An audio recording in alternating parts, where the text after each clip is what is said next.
Hello everyone, welcome back to my channel. 20শে জানুয়ারি আমরা পিকনিকে গেছিলাম পাহাড়ে। তো এই ভিডিওটা ছিল আমার কাছে, তো ভাবলাম পোস্ট করি। শরীর খারাপের কারণে তার কোনো ফুটেজ নিতে পারিনি, মানে ভিডিও করতে পারিনি। ভাবলাম যে এটাই ছিল, এটাই পোস্ট করে দিই। রাত 12:30টায় ওদের বাসটি ছাড়ে। আর রাত তো সেরকম ঘুম হয়নি বলতে মাত্র 2 ঘন্টা ঘুমিয়েছি। আমি তো শুধু রাস্তা দেখতে দেখতেই আসছিলাম। প্রায় পৌঁছেছি 5টা নাগাদ এখানে। তারপরে এখানে কিছুক্ষণ কাটিয়ে গাড়ি ভাড়া করে চলে যাচ্ছিলাম যেখানে আমাদের রুম বুক করা ছিল। এটা ছিল হচ্ছে দুধিয়া লেকের পাশে একদম রুমটা। রুমগুলো অত ভালো ছিল না। দুধিয়া লেকে চলে এসেছি এখন ফটোশুট করতে। কেউ নাই, আমার মাই ছবি তুলে দিচ্ছে রিকোয়েস্ট করার পর।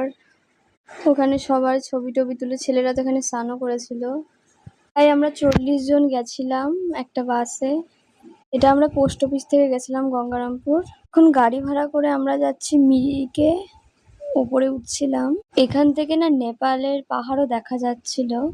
যে গাড়িতে গেছিলাম, মানে এত মানুষ একটা গাড়িতে, ঠেলাঠেলি করে চাপাচাপি করে বসতে হয়েছিল। নিচটা গরম, মানে কোনো সোয়েটার পরতে হচ্ছে না। কিন্তু যখন আমরা উপরে উঠলাম সবাই তো অবাক, এত ঠান্ডা। তো 26শে জানুয়ারি ছিল, মানে গাড়ির উপর গাড়ি যাচ্ছে, রাস্তা একদম জ্যাম হয়ে গেছিল। আমরা যখন রুম থেকে বেরোচ্ছিলাম তখন কেবল 2-1টা গাড়ি আসছে।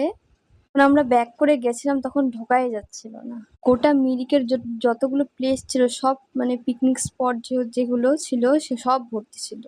আর কয়েকটা লাস্টে ক্লিপ অ্যাড করে দিলাম।